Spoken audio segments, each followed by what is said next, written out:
जूते आ रहे हैं भाई वीडियो में। नहीं, कुछ बचपन की कसक है कि किसी ने कह दिया था कि तुम्हारे पास एक ही जोड़ी कपड़े हैं, तो मैं हर वीडियो में उससे बदला लेना चाहता हूं। एक अभी रिसेंटली आपकी एक वीडियो वायरल हुई इंटरनेट पे, जो संदीप माहेश्वरी शो में आपने कहा कि मेरी ज्वाइनिंग फीस 50 करोड़ रुपए है। जैसे वायरल होने से भी जरूरी नहीं, जैसे मुझे वायरल होने से फायदा मिला ना, बट उर्फी जावेद को नहीं मिल रहा, तो फोकस तो भटकता रहता। ललित मोदी का आज तक भटक रहा है।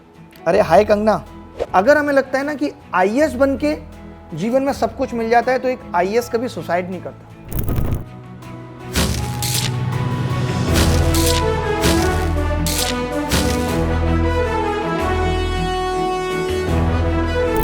हेलो एवरीवन, आज Mahatma ji technical YouTube channel पे एक ऐसे क्रिएटर्स, एक ऐसे टीचर्स को मैं बुलाना चाहता हूं जिनके जो वायरलिटी के पीछे नहीं भागते, बल्कि वायरलिटी उनके पीछे पीछे भागती है। मैं बुलाना चाहूंगा स्टेज पे अभिनय मैथ सर को। Sir please come on stage, big clapping everyone.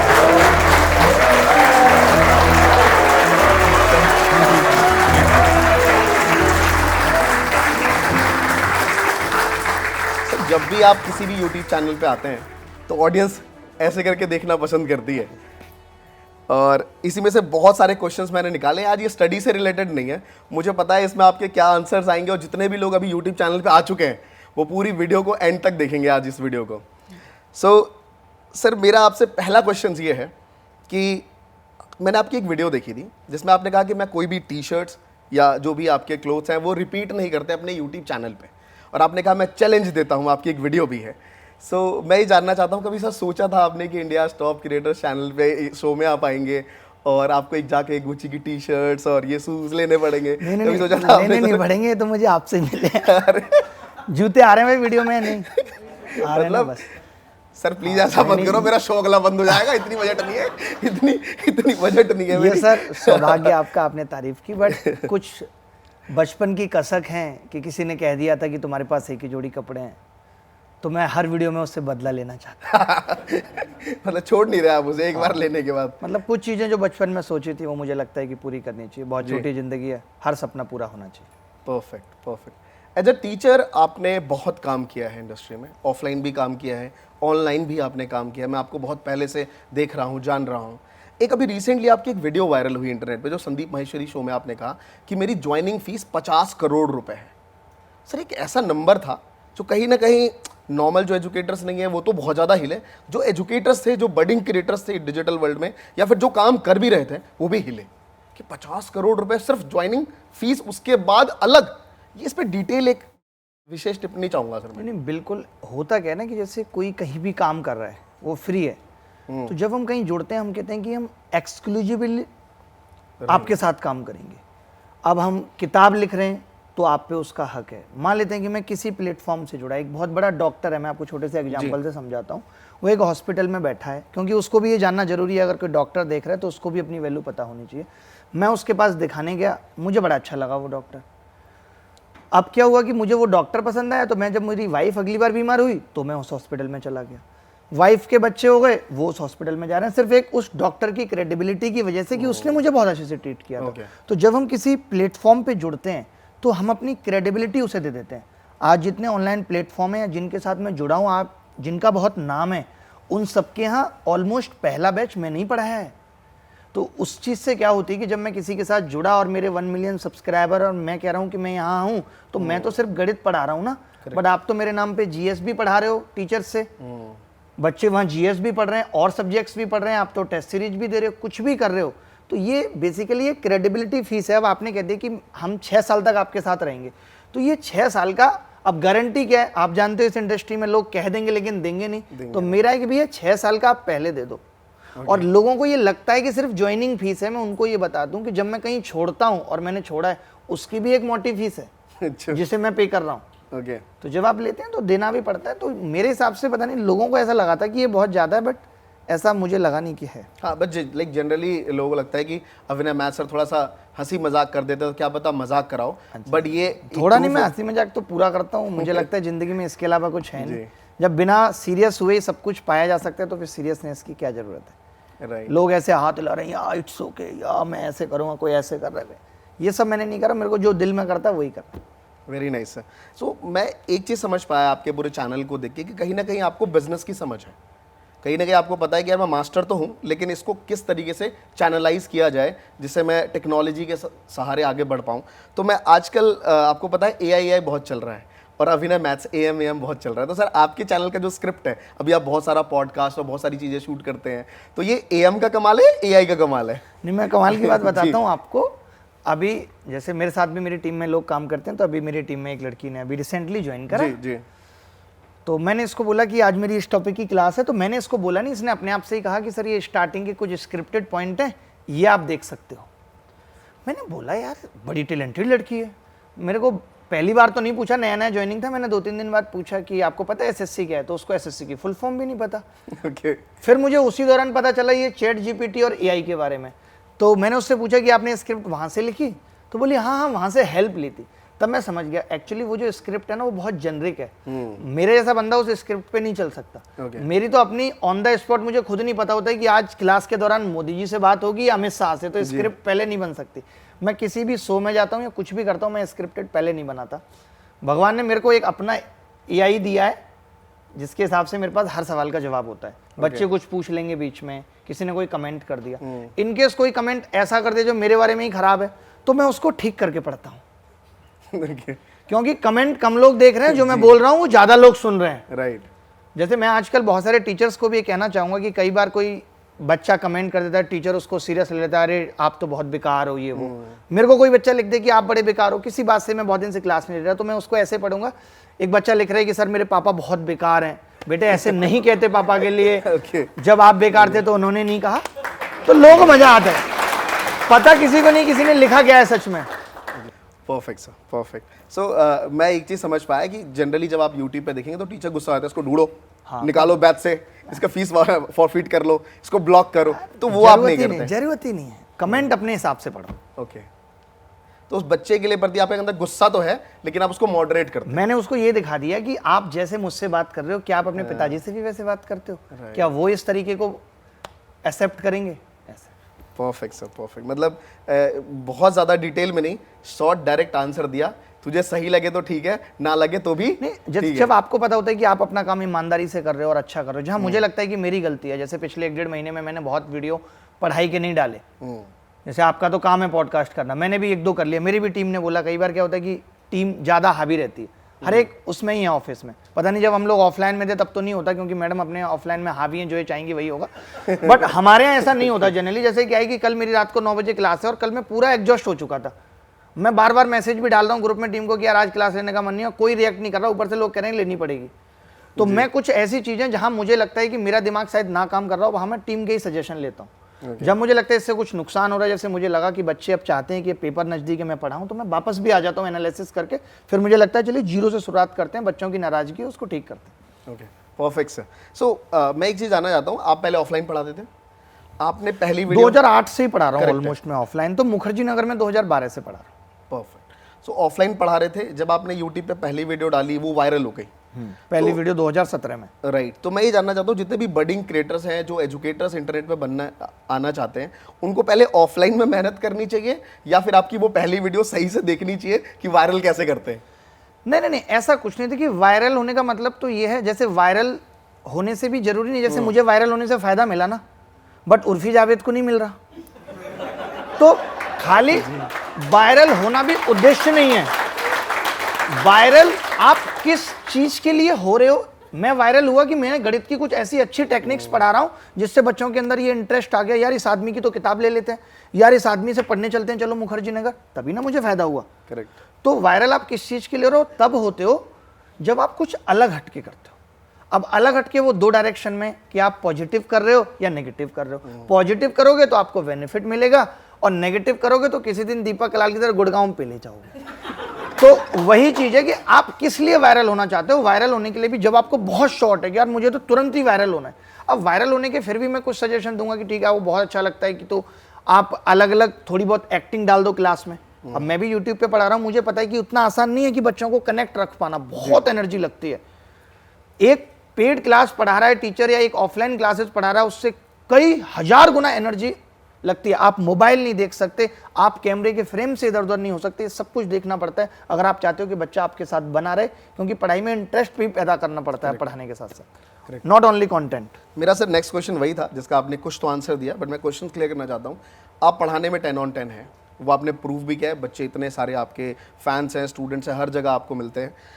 आपका कहीं ना कहीं इंटरटेनमेंट जो यूट्यूब पे दिखता है उसमें भी आप 10 on 10 है। मैं ये कहूँगा 10 ही 10 से 12-13 हैं आप उसमें, क्योंकि कहीं ना कहीं बाकी टीचरों से आप थोड़ा ज़्यादा लेवल लेके जाते हैं। तो एक सवाल मेरा ये है कि जो अभी नए एजुकेटर्स आ रहे हैं इंटरनेट पे, वो ना कंफ्यूज्ड है, क्योंकि उनको ये तो मालूम है कि मैं अच्छा पढ़ाता हूँ। ऐसा कोई मास्टर मैंने नहीं देखा, मैंने 10 साल पढ़ाया है, जिसको लगता हो कि मैं कम हूँ। उसको लगता है भाई मैं जो पढ़ा रहा हूँ वही है, और मैं इंटरनेट पे आ जाऊँगा तो बच्चों को एक नई थ्योरी मिलेगी, बट उसको लगता है एंटरटेनमेंट हमसे नहीं होगा। सो मैं आपके थ्रू जानना चाहता हूँ नए एजुकेटर्स के लिए कि क्या कहना चाहते हैं एंटरटेनमेंट वाले पार्ट को लेके, सही से जोड़ के रखना बच्चों को। नहीं, वो तो देखिए आप एंटरटेन नहीं कर सकते। आप स्टार्टिंग जब आप क्लास शुरू करते हैं, जैसे आजकल आपने देखा होगा, मैं पहले नहीं करता था ना, बट अब वक्त के साथ मैंने देखा कि अपडेट करना पड़ेगा कि स्टार्टिंग के 5 मिनट में यही बताता हूँ कि क्यों पढ़ना है, कैसे आपको फ़ोन से बचना है, कैसे आपका अलगाव हो गया है तो अब आपको मूव ऑन करना है।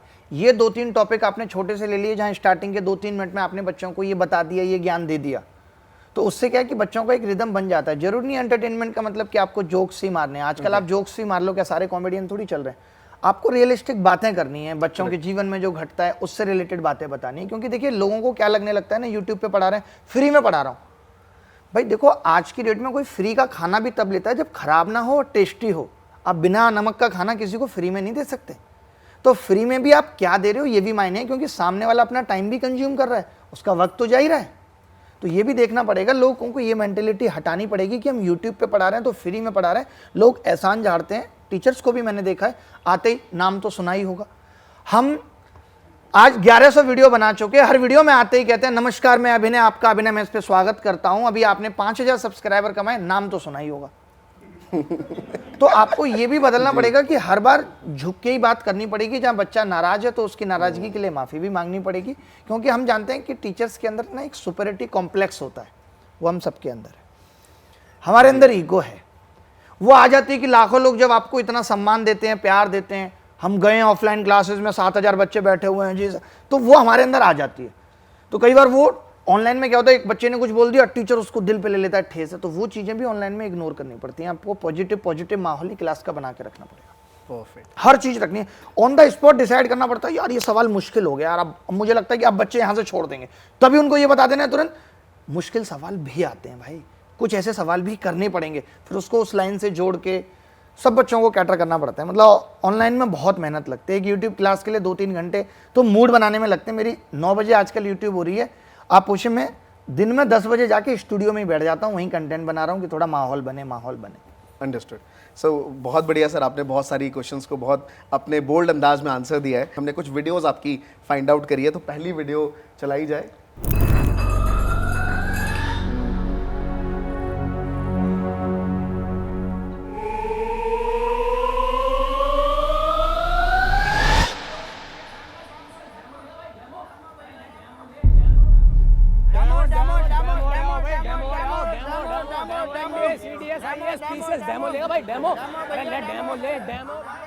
अरे एसएससी के लिए आए हो क्या भाई? मैं 6 महीने में 6 स्टार लगवाऊंगा भाई। भाई 3 होते हैं। अरे 3 इधर लगवाऊंगा ना। अरे भैया सुनिए, हमारे सर इतने पैसे 200 में से 200 नंबर दिलवाएंगे आपको।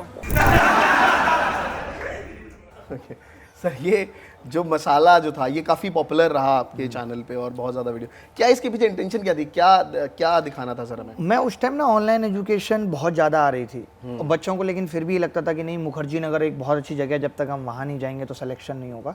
तो मैंने बस यही दिखाया था कि ऐसा नहीं कि मुखर्जी नगर में आप आ गए तो सिलेक्शन हो ही जाएगा। मुखर्जी नगर में भी इतने सब चैलेंजेज हैं जिनके बीच से आपको निकलना है, और लास्ट में कितने सारे बच्चे ऐसे हैं जो घूम फिर के वापस चले जाते हैं। तो जो मुखर्जी नगर की एक सच्चाई थी जो 70-80% बच्चों पे फिट बैठती है कि वो आए, वो कैसे बिगड़ गए, वो बाहर खड़े हैं लड़की के साथ, पापा को बोल रहे हैं पापा लाइब्रेरी में हूँ, बाद में बात करूंगा, तो वो सच दिखाने की कोशिश की थी।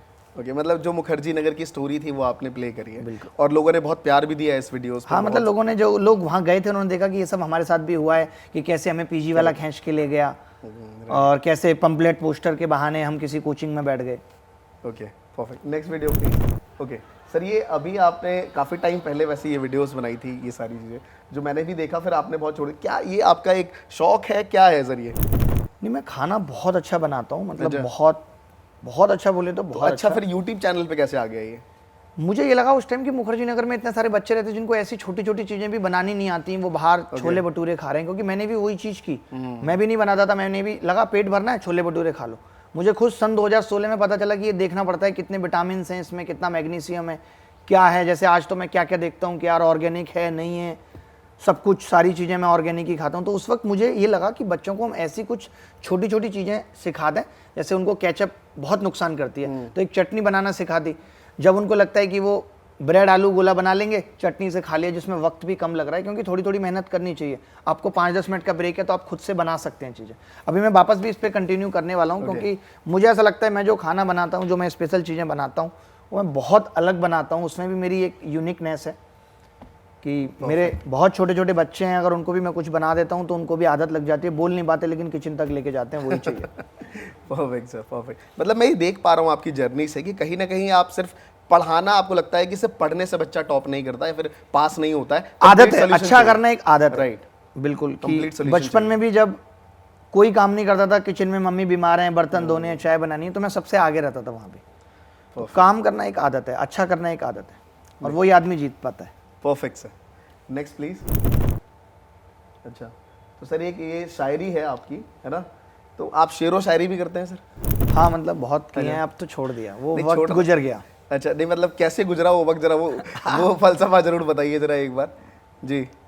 मतलब ठीक है, हर इंसान को जीवन में एक बार प्रेम करना चाहिए, और मैंने जो काम भी किया मैं उसकी पराकाष्ठा पे पहुंचा हूं। ओके, तो मुझे राधा कृष्ण के प्रेम पे भी 100% बिलीव है। जैसे लोग कहते हैं ना कि कृष्ण भगवान जब दूध पीते थे गरम, तो राधा जी की जीभ जल जाती थी। तो मैं इस बात को सत्य मानता हूँ, क्योंकि मैंने ये सब अपने जीवन में अनुभव किया है। बाकी प्रेम जीवन में आना तभी चाहिए जब आप कुछ कर चुके हो, क्योंकि जब आप कुछ करने जा रहे होते हो और उस वक्त जब प्रेम आ जाता है तो कैरियर पीछे तो जाता ही है, ये बात सत्य है। तो मैं ये भी नहीं कहूँगा कि जिनके जीवन में है वो अभी निकल जाएं उससे, लेकिन हाँ, अगर तलाश में है तो इस तलाश को टाल दें। ओके, बाकी ये चीज़ भी आपको बहुत कुछ सिखाती है जब आप प्रेम में होते हो, मैनेज करना सिखाती है, कैसे स्ट्रेस को मैनेज करना है। ये सब हमने सन 2012 से सीखना शुरू कर दिया था ओके। कि स्ट्रेस कैसे मैनेज होगा, टाइम कैसे मैनेज होगा, तो ये सब चीज़ें। फोकस भी सर एक जगह रहता है, बच्चों का फोकस बहुत इंपॉर्टेंट रहता है, भटकता रहता है ना, देख के। नहीं, वो फिर तलाश, अगर आपकी चॉइस परफेक्ट है तो ठीक है, नहीं तो फोकस तो भटकता रहता है। ललित मोदी का आज तक भटक रहा है। तो ऐसा नहीं है कि ऐसा कुछ मिल जाने के बाद फोकस ठीक हो जाएगा, वो डिपेंड करता है ओके, कि आपको पहली बार में आपने पनीर लबाबदार पसंद कर लिया तो ठीक है, अब आप पहले ट्राई कर रहे हो, कभी आलू मटर है, कभी, तो फिर फोकस वहाँ पे ठीक नहीं रहता। ठीक है, परफेक्ट सर, बहुत बढ़िया सर। अभी तक की आपकी मोस्ट एक्सपेंसिव चीज़ क्या रही है? क्योंकि जितने भी, मैं इसके पीछे ऐड करना चाहूँगा, स्टूडेंट्स हमेशा आपको कुछ नए रूप में देखते हैं, तो आपके माइंड में लगाओ कि यार ये मेरी मोस्ट एक्सपेंसिव चीज़ है। जब यार मोस्ट एक्सपेंसिव चीज़ है, इसको बेचने के लिए घूम रहा हूँ, कोई ले नहीं रहा इतने दिनों से। पिछले 1-1.5 महीने से काफ़ी कोशिश कर रहा हूँ। क्या कोशिश सर, उस पर बताइए सर एक बार। मतलब ऐसे ही बिना प्लानिंग के बिल्डिंग ले ली थी 83 की, ओके, तो वही सोच रहा हूँ, बेच नहीं रही है। कोई हो ऐसा जो देख रहा हो ये वीडियो, अब चाहता है खरीद ले। ओके, थैंक यू सर जी। मैं अब ये महात्मा जी टेक्निक हमारा प्रॉपर्टी डीलिंग चैनल भी बन चुका है। तो किसी को अगर बिल्डिंग चाहिए तो कांटेक्ट करें।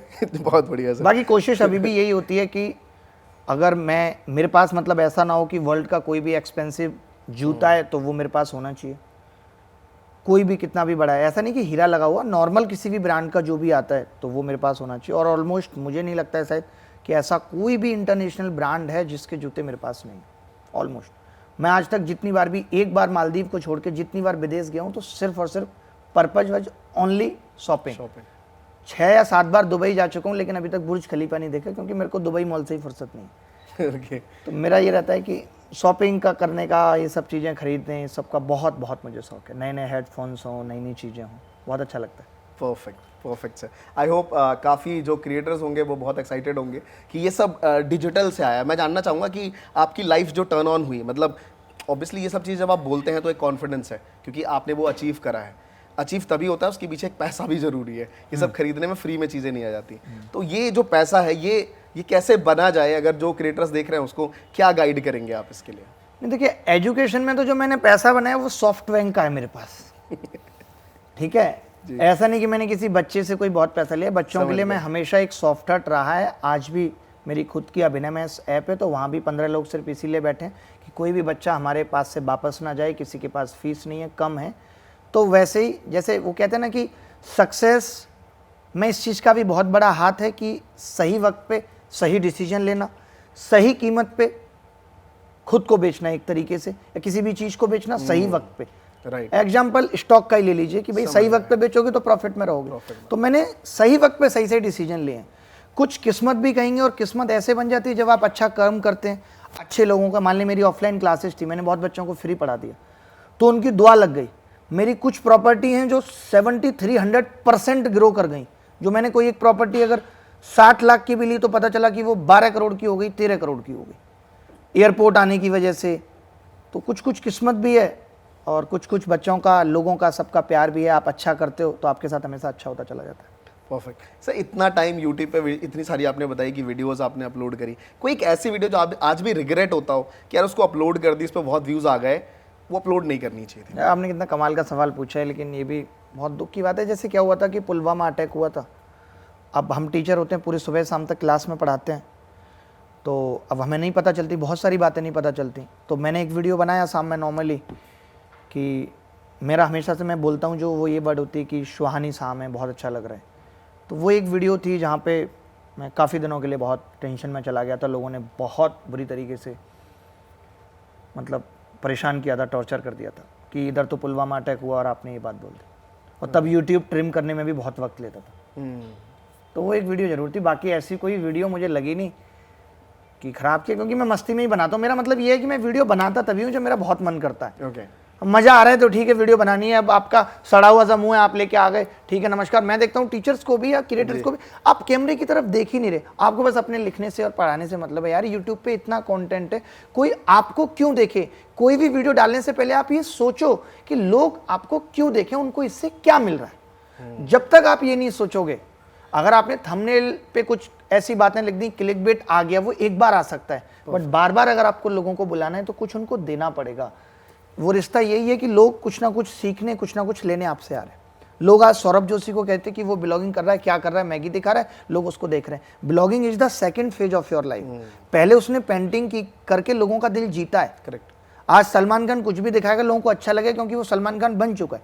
लेकिन वो ये चीज़ पहले से करने लगता तो कोई नहीं देखता।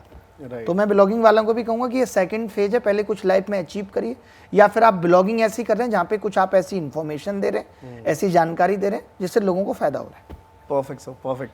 अभी सलमान खान की आपने बात करी, आपकी कई बार फोन पे उनकी बातचीत होती रहती है, मैंने यूट्यूब चैनल पे मेरी किससे नहीं होती सर, अभी वो लोग जिसको मैं फोन लगा दो। नहीं तो बस वही लगाना ही है सर फोन, अगला मोदी जी से आपकी बातचीत होती है। तो अभी इंडिया टॉप क्रिएटर के शो पे बैठे हैं कि आपका किसका दिल कर रहा है सर फोन लगाने का? मैं चाहूंगा एक बार लगाया जाए उनको फोन।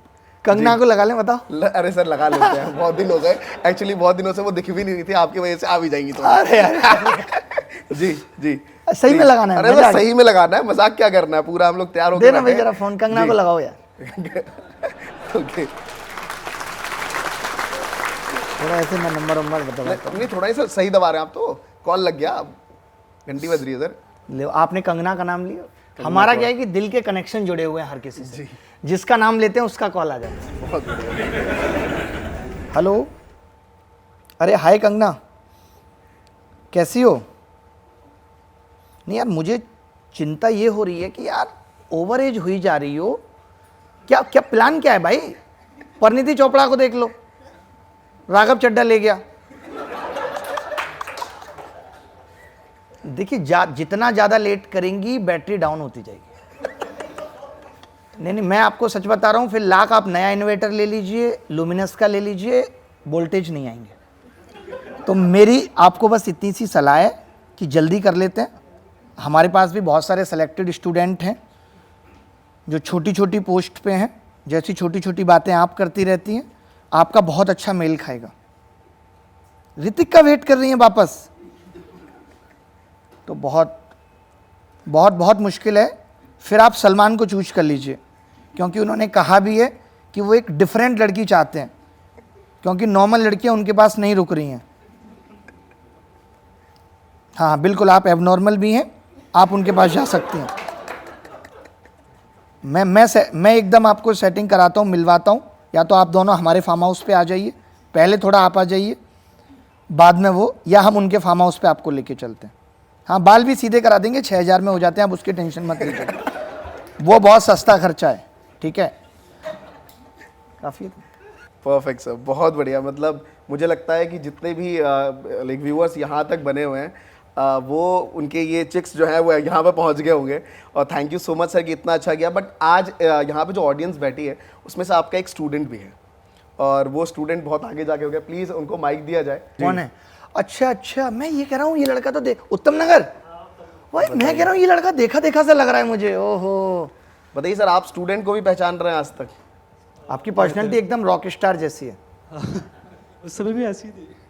क्या कहते हैं, मैंने सर से 2017 में ज्वाइन करा था उत्तम नगर। मेरे घर के मतलब पास में कोचिंग खुला हुआ था, ठीक है। और सर आते थे, मतलब सुबह 7 बजे क्लास होती थी, और मैंने सर को देखा हुआ था कि सर ना ठेले में से मतलब वो केले वगैरह लेके और फिर खाते, और फिर यार बिल्कुल सही पहचान रहा है। ब्रेकफास्ट का इंतजाम नहीं होता था भाई, कोई था नहीं। हाँ। और फिर उसके बाद हमें मतलब क्लास में पढ़ाते और ऑफलाइन, तो उस समय तो मतलब ज़्यादा जानते वानते नहीं थे। तो सर का क्या था कि पढ़ाने में उस समय से ही ऐसा था कि मतलब कि शायरी मार दी बीच में, हंसी मजाक कर बातें कर दी, और हमें पता ही नहीं चला यार कि वो क्वेश्चन सॉल्व हो गया। अच्छा, शायरी में क्वेश्चन सॉल्व हो जाता था आपका? हाँ, ये ऐसे ही था सर। बहुत बढ़िया सर, थैंक। मतलब ये वो स्टूडेंट्स हैं जो आपके उस दौर के हैं जब फाइनेंशियल बहुत खराब कंडीशन दौर भी ठीक नहीं था, थी। बहुत खराब दौर था। चलो, थैंक यू सो मच यार, आज आप thank you भी so much। सर से मिल पाए। बहुत अब ऐसा हो गया है कि बहुत सारे बच्चे हर जगह मिलते हैं। जैसे मैं कहीं होटल जा रहा हूँ, वहाँ मिल गए। कल मेरा IIMT में सेमिनार था, तो 2 टीचर आए, उन्होंने पैर छुए, इतना सम्मान दिया, इतना प्यार दिया। अभी थोड़े दिन पहले मैं अरुण पंडित जी हैं, उनके साथ एक पॉडकास्ट मुझे करना था। मैं उन्हें नहीं जानता था बेसिकली। मैं आए, अब पंडित हैं, कोई हम लोगों को सिखाया जाता है कोई पंडित हैं तो जाओ चरण स्पर्श करो। मैं जैसे ही घुसा, मैंने सोचा करूँ, उन्होंने मेरे पैर छू लिए। और मैं पूछ भी नहीं पाया, भाई किसी ने मुझे बताया बड़े पंडित हैं भाई, मिलियंस फॉलोअर हैं। जब उन्होंने पॉडकास्ट में खुद से ही बोला कि आपके पैर मैंने इसलिए छुए क्योंकि 2017-18 में मैं आपका स्टूडेंट था, और फिर मैंने ये चीज़ 2020 में शुरू की, और आपसे मैंने ये चीज़ सीखी है कि कैसे यूट्यूब पे वीडियोज बनाते वक्त उसमें फ़न एलिमेंट लाना, ये सब चीज़ें। तो मुझे ये चीज़ बहुत सुकून देती है, बहुत अच्छा लगता है जब भी एयरपोर्ट पे जाओ या कहीं भी ऐसी जगह जहाँ लोग मिलते हैं। तो एक लास्ट सवाल मेरा आपसे है, जो कि इस कार्ड में नहीं है, इन द पॉडकास्ट मेरे को समझ आया कि पूछना चाहिए आपसे, कि एक फ़न के पीछे क्या वो एक इमोशनल अभिनय है जो अकेले में बैठ के बहुत डीप थिंकिंग करता है, वो बिल्कुल कॉमेडी नहीं करता अपने माइंड में? क्या वो है ऐसा अभिनय आपके अंदर? यार मैं अपनी ज़िंदगी में 20 सेकंड से ज़्यादा कभी सीरियस नहीं हुआ। ठीक है, मैं डीप थिंकिंग अगर एक जगह करता हूँ तो वो होती है फ्लाइट में। तो वहाँ भी मैं बड़ी अच्छी सी बातें लिखता हूँ। अभी थोड़े दिन पहले फ्लाइट में था, तो एक आप इजाज़त देंगे तो मैं सुनाऊंगा एक मिनट का। बहुत अच्छा मैंने लिखा। जैसे मैंने लिखा था कि आजकल बहुत कुछ सोचता हूँ, पिछले कुछ महीने से ज़िंदगी में बहुत कुछ सीखा है। खुशी हो चाहे सफलता, अपने आप घटती है, आप चाहकर भी नहीं रोक सकते। और ज़िंदगी भी एक स्टॉक मार्केट की तरह, कभी ऊपर ग्राफ कभी नीचे। बस उस सिचुएशन में खुद को संभालना एक बड़ा चैलेंज हो जाता है। ज़िंदगी का रिलेवेंस यही है कि कोई 50 रुपये खो जाने पर उतना दुखी है जितना मैं 50 लाख पर होता हूँ। कोई 8,000 रुपये की नौकरी पाकर ही बहुत खुश है, वहीं मैं 5 करोड़ में भी साधारण सा एहसास ले पा रहा हूँ।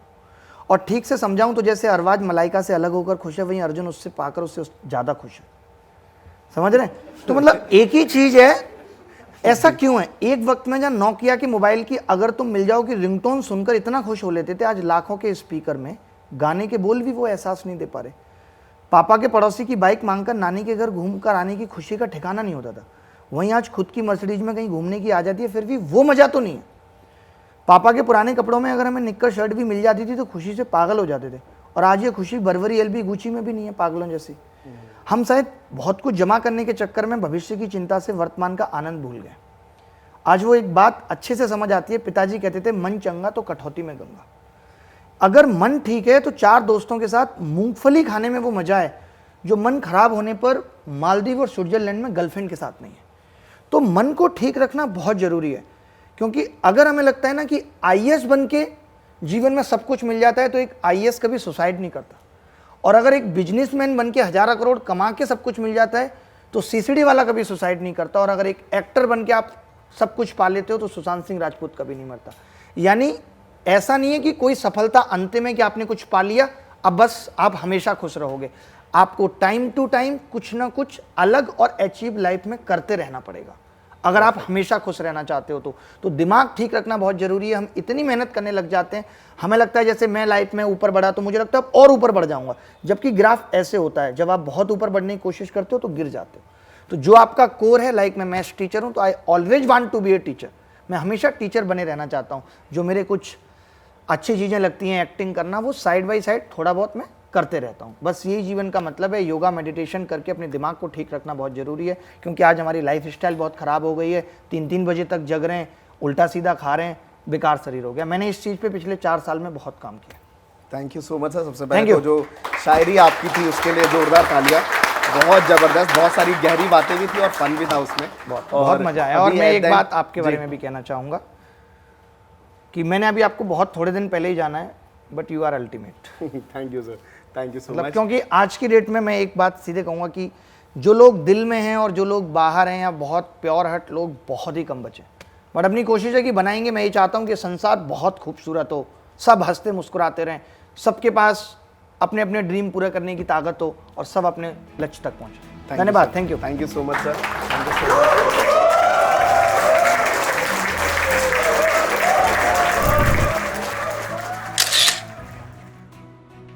तो अभी जितने भी लोग इस वीडियो को यहाँ पे देख रहे हैं सर, उनके लिए लाइक सब्सक्राइब कुछ आप ही बोलिए, तभी करेंगे ये लोग। लाइक जी। सब्सक्राइब भाई हमने कभी नहीं कहा, लेकिन इनके चैनल को इतना प्यार दीजिए। ऐसा नहीं है कि कोई सफलता अंतिम है कि आपने कुछ पा लिया, अब बस आप हमेशा खुश रहोगे। आपको टाइम टू टाइम कुछ ना कुछ अलग और अचीव लाइफ में करते रहना पड़ेगा। अगर आप हमेशा खुश रहना चाहते हो तो